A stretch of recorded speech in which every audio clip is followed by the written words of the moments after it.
unahin muna natin si Brigada Kath Austria.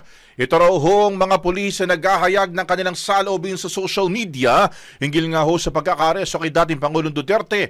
Abay, pinapaalalahanang sumunod pa rin sa umiiral na ethical standards sa PNP. Kasunod ito partner ng meron mga nagtatrending na mga post. Meron pa nga mga pulis, di ba, na nag-post na sabing maggegera raw sila sa ICC.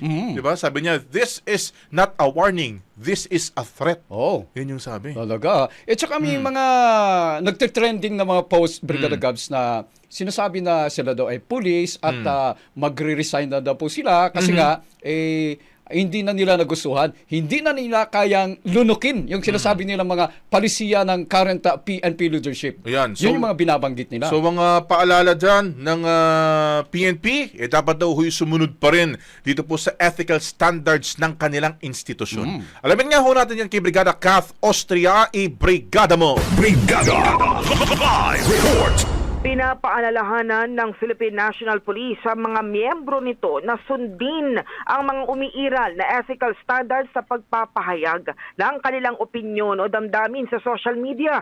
Ito'y kasunod nga ng pagkakaaresto si dating Pangulong Rodrigo Duterte. Ayon kay PNP spokesperson Brigadier General Jean Fajardo, bagamat kinikilala ng PNP ang karapatan ng bawat pulis sa kanilang paniniwala, maging ito man ay religious o political, may mga limitasyon sa kanilang pagpapahayag dahil ang PNP ay isang apolitical at non-partisan organization. Sinabi pa ni Fajardo na nagkausap sila ni PNP Chief General Romel Francisco Marbil at sabi ng PNP Chief na ipaalala lamang sa mga pulis na bagamat may kalayaan silang magpahayag, kailangan nilang isaalang-alang na sila ay bahagi ng organisasyon. May ilan umunong nagpahayag ng suporta sa mga desisyong ginagawa ng PNP habang may iba namang nagpapahayag ng pagtutulong. Ngunit binigyang din ni Fajardo bilang miyembro ng PNP, dapat nilang sundin ang umiiral na patakaran sa tamang paggamit ng social media upang mapanatili ang profesionalismo sa hanay ng PNP. Brigada Gab and Brigada Ab. Brigada Kat, ang tanong ko sa iyo, may monitoring ba na ginagawa ang PNP doon sa mga posting ng mga kanilang mga miyembro sa buong bansa, kung ano bang pinopost sila? Binabantayan ba ng liderato ng PNP ang kanilang mga miyembro sa kanilang mga posting sa social media? May nabanggit si Brigadier General Fajardo kahapon sa press briefing, merong 2 accounts di umano ng pulis na nag-resign matapos maaresto itong si dating Pangulong Duterte. Ang binabanggit niya, itong mga nagpo-post daw sa social media, bogus ito o peke. Bineverify pa sa ngayon ng ACG ang ilan pang social media accounts para matukoy kung lihitimo bang miyembro ng PNP yung mga naghahayag pa ng damdamin sa social media.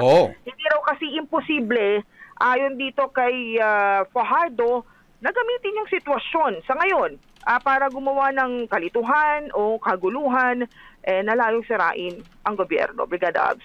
Okay, may plano ba sila na hanapin yung mga nagpo-post ng ganong mga material sa social media, Brigada Ka? Gumagalaw na ang Anti-Cybercrime Group, Brigada Abs, para tuntunin. Pero meron ng 2 umano ay miyembro ng PNP na naghahayag ng damdamin sa social media napag-alamang peke. Hindi totoo. Hindi totoong miyembro ng PNP, Brigada Abs. Sige, thank you.